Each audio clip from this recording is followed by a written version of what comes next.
Tu te dis là, il est temps que je me remette en forme, donc tu commences un régime. Peut-être que tu fais beaucoup d'efforts, tu vas au gym plusieurs fois par semaine par exemple, tu commences même à faire du cardio, tu fais très attention à ce que tu manges. Et quelques semaines plus tard, malheureusement, tu as repris tout le poids perdu, voire même plus. Peut-être que tu te dis que tu es nul, que tu manques de volonté, que tu échoues à chaque fois. Dans cette vidéo, je vais t'expliquer que ça n'a rien à voir avec qui tu es spécifiquement, c'est plus un problème de fausses croyances et de fausses connaissances. Et à la fin de cette vidéo, je vais t'expliquer exactement l'erreur que font 90% des gens lorsqu'ils décident de perdre du poids. Donc la majorité des gens, lorsqu'ils décident de perdre du poids, brûler du gras, se remettre en forme, ils ont tendance à faire toujours la même erreur. Ils veulent perdre du poids le plus rapidement possible. Dans cette situation, qu'est-ce qu'ils vont faire? Ils vont faire des régimes qui sont extrêmement restrictifs. Ils mangent trop peu de calories. La priorité de ton cerveau, c'est ta survie. Ce à quoi tu ressembles dans des jeans, c'est pas son problème. Donc lorsque tu décides par exemple de faire un régime qui est beaucoup trop restrictif en termes de calories, ce qui va se passer, c'est qu'au bout d'un moment, ton corps va commencer à réduire la dépense calorique au quotidien. En fonction de ça, qu'est-ce qui va se passer? Tu vas être de plus en plus affamé, avec vraiment des pensées obsessionnelles pour la nourriture. Et ça, c'est normal. C'est pas une question de volonté. Souvent, les gens ils me disent « Ouais, mais je manque de volonté ». C'est pas que tu manques de volonté, c'est que ton instinct de survie va toujours prédominer. Et ça, c'est vraiment l'erreur que font beaucoup de gens. Ils pensent qu'il est nécessaire de manger un minimum de calories pour brûler du gras le plus rapidement possible. Lorsque tu fais ça, oui, la balance, souvent, elle descend, mais ce qui se passe surtout, c'est que tu perds du muscle. Également, l'autre chose, c'est lorsqu'on décide de couper nos calories de façon beaucoup trop restrictive, la première chose qui va arriver, c'est une fatigue, une vraie fatigue physique, l'incapacité à se concentrer, l'incapacité à suivre les activités du quotidien qui sont normales, ne serait-ce qu'aller travailler. Donc, souvent, ce qui va se passer également, la personne va commencer à diminuer en termes de qualité de vie. Le sommeil va vraiment chuter drastiquement lorsque la personne décide de faire d'un côté souvent un régime qui est trop restrictif, mais également souvent beaucoup de cardio. Ça, c'est vraiment une autre fausse croyance, qu'il est nécessaire de surtout faire du cardio le maximum possible en mangeant le minimum de calories pour brûler du gras. C'est pas comme ça que le corps fonctionne. Lorsque la personne fait ça, elle va toujours avoir le même résultat, c'est-à-dire une fonte musculaire, elle va vraiment brûler du muscle, donc elle voit la balance diminuer. Et elle se dit, bah, c'est magnifique, je suis en train de brûler du gras. Non, tu es en train de perdre du muscle. Et le muscle, c'est vraiment ce qui va te permettre de justement brûler un maximum de calories au repos. Il faut vraiment comprendre que ce style de régime restrictif plus activité sportive insoutenable va amener à l'échec. C'est indiscutable. C'est quelque chose qui va toujours arriver. Ça n'a rien à voir avec la volonté. C'est juste une question de comment le corps fonctionne. Et encore une fois, lui, ton corps, ce qu'il veut, c'est ta survie. Il ne fait pas ça pour te nuire, il ne fait pas ça pour te saboter. Des fois, j'ai des gens qui me disent « je m'auto-sabote ». Non, c'est juste que la technique que tu utilises, les stratégies que tu utilises ne sont pas les bonnes. Et ton corps, lui, il sait ce qu'il y a à faire. Donc forcément, il va te ramener à une situation où tu es en sécurité, même si ça ne te plaît pas. Un des plus gros mythes que les personnes font, c'est qu'elles se pèsent de façon excessive également. À regarder chaque jour si elles ont perdu du poids. Souvent, ce qui va se passer, encore une fois, c'est qu'il y a des fluctuations, spécialement si tu es une femme.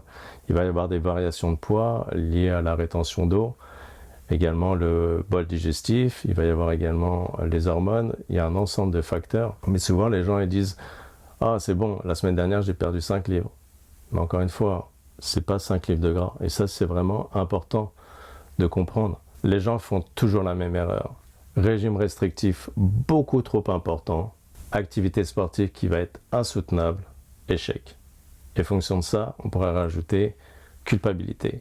Je suis nul, j'y arriverai jamais, j'abandonne toujours. Ça n'a rien à voir. C'est juste une question de stratégie, encore une fois, une question de fausses croyances et de fausses connaissances. Alors après cet échec, qu'est-ce qui va se passer? Là, tu vas commencer à trouver des excuses. Encore une fois, excuse ne veut pas dire faiblesse. C'est ton système de protection au niveau du cerveau. Il va te trouver des excuses pour justement justifier ton échec. Au lieu de dire « ta technique n'est pas la bonne », elle va te dire « ouais, mais t'as vu en ce moment, t'as une semaine difficile aussi, au travail, c'était compliqué, donc c'est normal que tu remanges. » En fait, ton cerveau va te trouver des excuses pour t'enlever justement ce sentiment négatif de culpabilité ou de honte. Encore une fois, le cerveau, il te protège. Ça ne veut pas dire qu'il te protège toujours de la bonne façon. Il te dit pas les choses que tu vas entendre, mais en fait, il essaie de filtrer les émotions pour que justement tu te sentes bien. Mis à part les fausses connaissances et les fausses croyances, un ennemi extrêmement important dans la perte de poids. Alors, encore une fois, je dis perte de poids, mais la majorité des gens, ce qu'ils veulent, c'est pas spécifiquement perdre du poids. En règle générale, ils veulent brûler du gras, se sentir bien. C'est vraiment ce que je vais appeler la pensée dichotomique. La pensée dichotomique, c'est penser tout blanc, tout noir. Donc là, par exemple, tu vas prendre un cookie, c'est foutu. Mon régime, il est foutu. Et là, qu'est-ce qui va se passer? Foutu pour foutu, je vais manger le maximum de cookies et demain, je recommencerai à zéro. Mais le corps, il ne fonctionne pas comme ça. Ce qu'il faut comprendre, c'est que les professionnels, aussi bien les athlètes que les professionnels dans le monde du travail, ils savent lutter contre cette pensée dichotomique. Ils comprennent que la progression, c'est pas quelque chose de 0 ou 100. Il y a des étapes et il y a surtout des maxima et des minima. Il y a des journées où tu vas être très très bien, il y a des journées où tu vas être moindre, mais c'est dans les deux journées qui font partie justement de la progression et les deux journées sont nécessaires également. Également, là où la pensée dichotomique est excellente, c'est justement dans l'activité sportive. Je ne sais pas si ça te parle. Aujourd'hui, je ne me sens pas à mon 100%, donc je vais rester à la maison, j'irai au gym demain. Il y a plein de fois où je ne suis pas à mon 100%, et pourtant je m'entraîne plusieurs fois semaine. Les journées à 100%, elles sont minimes. C'est justement dans toutes les autres journées que tu dois continuer à faire ce que tu as à faire, aussi bien en termes de plan alimentaire, aussi bien en termes de sport, pour justement avoir des vrais résultats. Et ça, les professionnels, ils le comprennent. T'es pas à ton 100% aujourd'hui pour aller au gym, c'est pas grave. T'as combien? Commence à mettre des chiffres sur ton émotion réelle. T'as combien?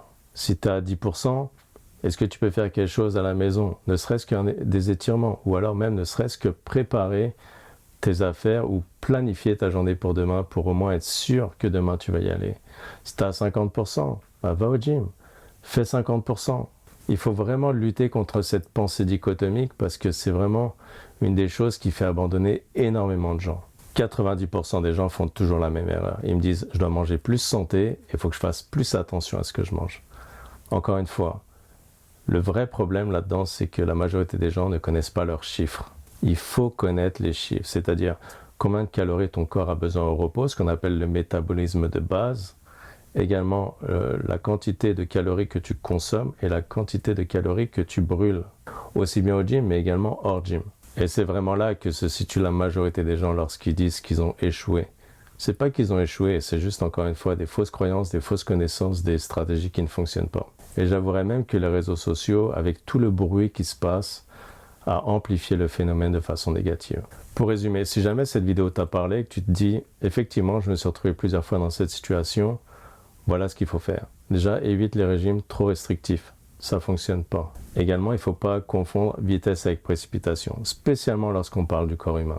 Lui, il va constamment s'adapter à son environnement. Également, connaître tes chiffres. Encore une fois, la majorité des gens, je dirais 90%, voire plus des gens qui échouent, c'est parce qu'ils n'ont aucune idée de leurs chiffres. Encore une fois, voir c'est savoir. Il faut connaître exactement où on se situe pour mettre en place des stratégies qui sont efficaces. Également, avoir un déficit calorique qui est soutenable, parce que si tu vas dans des cas extrêmes, ça ne va pas fonctionner. Je te dirais un déficit calorique de 10 à 20%, ne serait-ce que 500 calories est largement suffisant pour avoir des résultats sur la durée, encore une fois. Et je dis toujours la même chose, prends ça comme un jeu.